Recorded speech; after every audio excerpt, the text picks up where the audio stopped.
Jesteśmy w poznańskim klubie podwodnym Aquanauta. Ze mną jest Jan Mikliński, obecny już długoletni prezes tego klubu. Dzień dobry. Janusz Nowacki, prezes sprzed wielu lat. Za chwilę się dowiemy sprzed ilu. Do klubu zostałem przyjęty w 1957 roku, bo nie wiedziałem, że w 1956 już w Poznaniu taki klub istnieje. A prezesem zostałem dopiero na początku 70 roku. Czyli lata 70. I jest jeszcze z nami najmłodsze pokolenie, Jędrek Gabrielski. No, dzień dobry. Powiedz jeszcze, ile masz lat? W tym roku ukończę 15 lat. I już nurkujesz. Oczywiście. Dlaczego się spotkaliśmy, Jasiu? No, w tym roku mamy rok szczególny. Jest to jubileusz 70-lecia założenia Poznańskiego Klubu Podwodnego PTTK Aquanauta, który powstał w 1956 roku. Dodajmy, że jest to drugi klub, jeśli chodzi o hierarchię, od początku powstawania klubów w Polsce, po wojnie. O kilka miesięcy wyprzedził nas Warszawski Klub Podwodny. No, z przyczyn historycznych chodzi o wydarzenia czerwcowe w 1956 roku w Poznaniu. Nie można było tego zrobić równocześnie razem z Klubem Warszawskim i powstaliśmy dopiero we wrześniu 1956 roku. Jak to wtedy wyglądało? 56 rok powstał klub, ty przyszedłeś w 57. Czy były w klubie jakieś kobiety? O tak, były dziewczyny. Ja przyszedłem na późną jesienią i zorganizowane życie było w klubie. Spotykaliśmy się we wtorki na godzinę 18, a na 19:30 mieliśmy niedaleko na pływalni na Wronieckiej treningi. Także wtorek był dniem klubowym, nurkowym i ten wtorek był utrzymywany bardzo długo. Super. A kiedy pierwszy raz zanurkowałeś w sprzęcie? Pewne rozluźnienie życia w życiu politycznym w Polsce nastąpiło w okolicach 56 roku i pojawiło się czasopismo Dookoła Świata. Bardzo ciekawe. I tam między innymi pokazali, jak można wykonać płetwy, maseczkę. Chciałem dzisiaj przywieźć, zapomniałem. Szkoda, że nie przywiozłeś. Maseczkę drugą wykonano na materiale produkowanym w Stomilu Poznańskim, mianowicie z dętki motocyklowej robiło się maseczkę, fajkę, nie pamiętam, chyba pierwszą fajkę to kupiłem z ping-pongową piłeczką. Tak, jak przyszedłem do klubu na basen, to mieli troszeczkę rozluźnienia, jak zobaczyli mnie z tą maską i z tą piłeczką, jak się pod wodę próbuje schować. Także, a płetwy przy pomocy tatusia to do tenisówek załatwił taką gumę, która szła na obcasy, tak, płetwę przynitował, no i z tym pływałem. 2 pary takich płetw miałem, ponieważ po jakimś tygodniu, po 2 pływania nity puszczały. Za mocno kopałeś. Tak, więc tak to fantastycznie ten początek wyglądał. Jędrek, powiedz mi, tutaj Janusz zaczął nurkować w mniej więcej wieku 20 lat. Ty miałeś to szczęście, że urodziłeś się w rodzinie, gdzie mama i tato nurkują. Powiedz mi, kiedy pierwszy raz wszedłeś do wody świadomie i że chciałeś, ty sam, nie że ci kazali, tylko że chciałeś nurkować? Pierwszy raz do wody w sprzęcie wszedłem na... Tylko uważaj, bo prezes słucha. Uważam właśnie. To było na basenie na Malcie. To było moje intro nurkowe. Na Malcie w Poznaniu. Tak, na Malcie jak najbardziej w Poznaniu. To był mój zupełny początek i to było takie pierwsze w wodach zamkniętych właśnie basenu moje nurkowanie. A pierwsze nurkowanie, teraz nie jestem pewny, czy to było E, No już jesteś w takim wieku, że możesz nie pamiętać.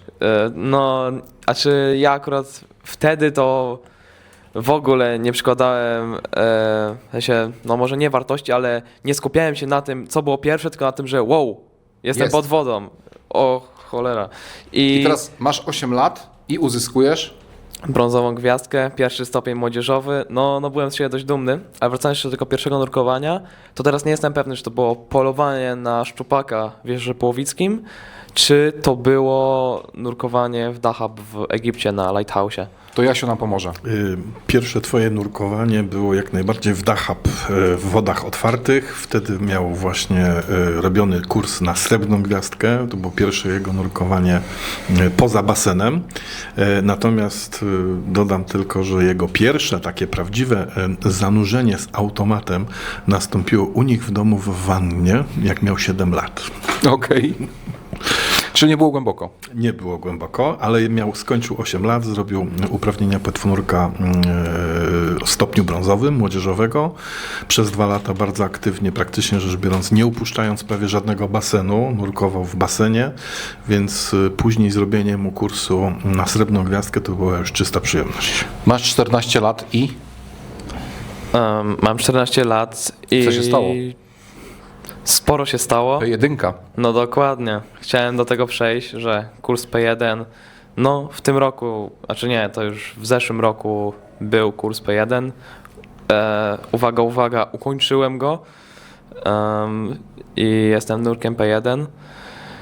Ile masz nurkowań zalogowanych na dzień dzisiejszy i nie mając jeszcze 15 lat? Nie mając jeszcze 15 lat, dopiero w maju kończysz. może być około 200. To pan prezes o wiele dokładniej liczy niż ja. Tak, mogę potwierdzić, ma ponad 200 nurkowań zalogowanych w wodach otwartych. Basenowych w ogóle tutaj nie liczymy. Gdybyśmy mieli dodać wszystkie baseny Jędrka, to myślę, że ponad 500 nurkowań miałby już, mając 15 lat. Powiedz mi, Jędrek, co cię pasjonuje w nurkowaniu? Że chcesz to robić? No przede wszystkim ten podwodny świat, on jest naprawdę niezwykły, zupełnie inny od naszego i też ja się interesuję bardzo biologią i na przykład początkami życia i woda to jest miejsce, skąd życie się wywodzi i to jest jakby oryginalne miejsce właśnie dla życia i dlatego to życie w wodzie jest zupełnie inne niż to, które możemy na co dzień doświadczyć na lądzie, a nawet nie na co dzień na lądzie w naszych podróżach, to świat podwodny jednak jest zupełnie inny. Wręcz w niektórych miejscach, ale to bardziej już na filmie przyrodniczym można zobaczyć, że jest wręcz kosmiczny, naprawdę. Takie rzeczy, jakie się widzi na przykład w głębinach oceanu, równie dobrze mogłyby być i w kosmosie i ja bym mógł w to uwierzyć. To Aquanauta jak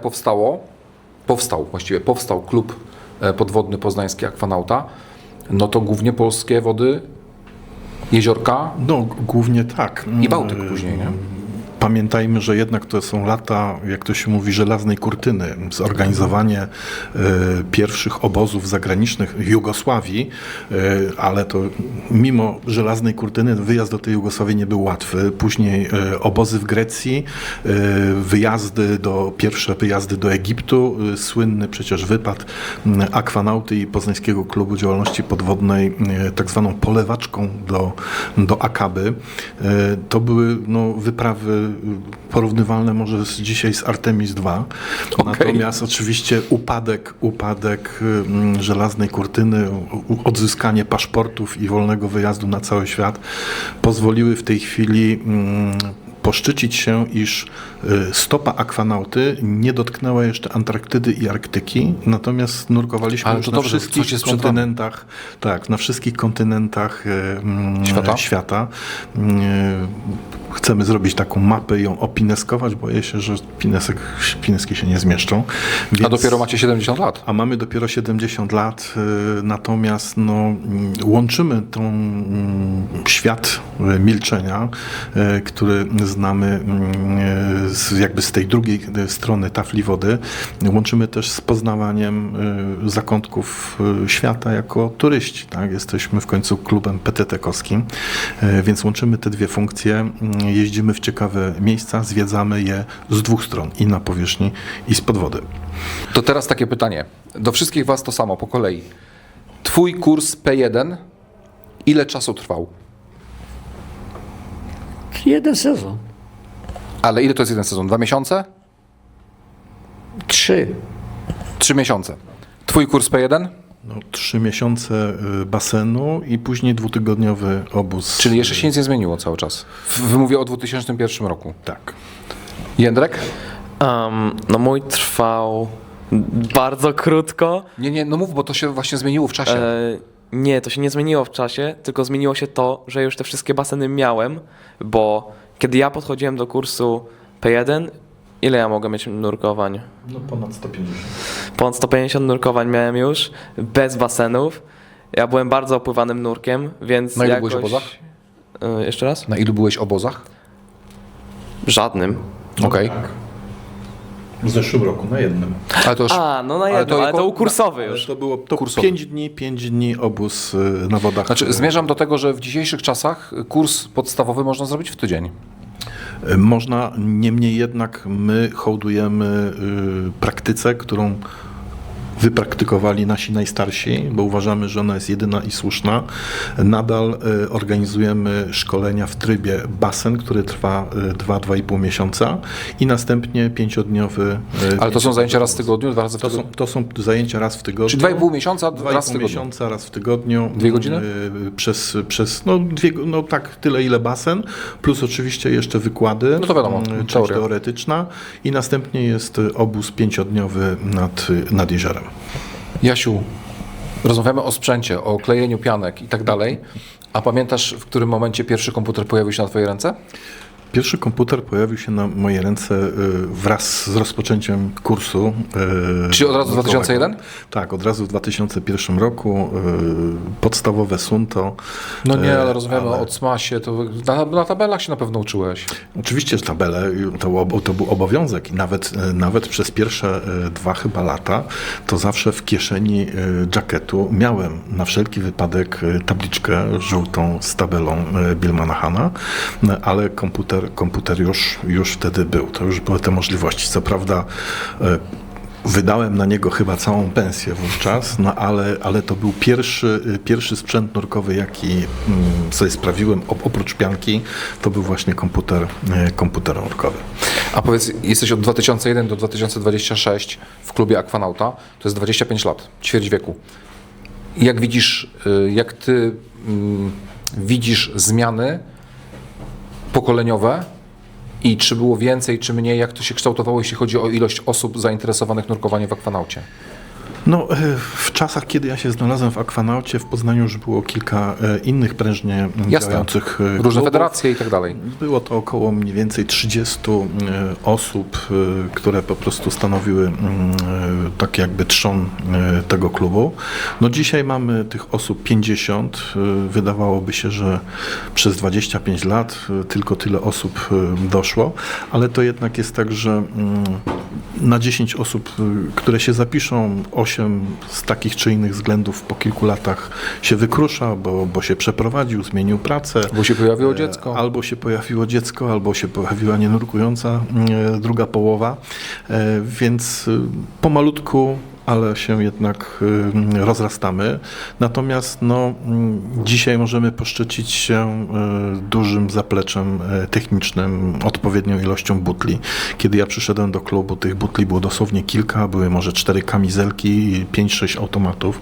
Dzisiaj mamy prawie 20 automatów, około 30 butli, skafandry, dżakety, skrzydła, więc sprężarkę, banki powietrza, więc pod tym kątem klub jest, jak to się bardzo dobrze zaopatrzony i przygotowany do szkoleń oraz do tego, żeby świadczyć po prostu powietrze, butle dla naszych członków. Również tych najmłodszych. No, oczywiście, że tak. Jędrzej, zgadzasz się? Tak, zdecydowanie. Ja się z tym zgadzam. A chcesz iść dalej do instruktora? P2, P3 i tak dalej? Tak. Ja jak najbardziej chcę. A wyobrażasz sobie życie bez nurkowania? Nie, w żadnym wypadku. Tylu miejsc bym nie odwiedził, tylu rzeczy bym nie zrobił. Bez nurkowania życie byłoby takie, bym powiedział. Znaczy ty masz trochę trudniej, bo rodzice by cię nie zabierali, jakbyś nie nurkował, nie? No tak, oczywiście, ale przede wszystkim bez tego mi się wydaje, że życie byłoby takie sztampowe. I oczywiście, nie mówię tutaj czegoś, że życie zwyczajne jest jakieś, złe, gorsze, coś w tym stylu, ale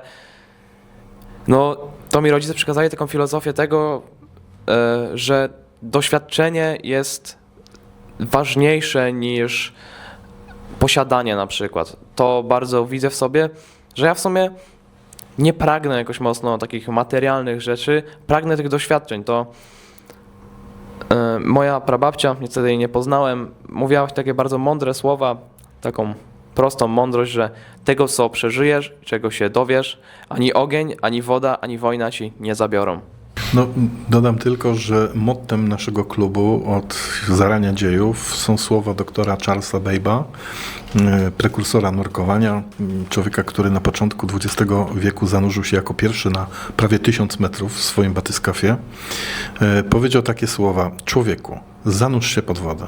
Jeżeli piękno tego świata, który tam ujrzysz, cię nie urzeknie, to nic w życiu już pięknego cię nie spotka. I to są słowa, które zaszczepiamy naszym wychowankom, takim właśnie jak Jędrek. Ja nie wiem, czy wy za dużo nie wymagacie od nich.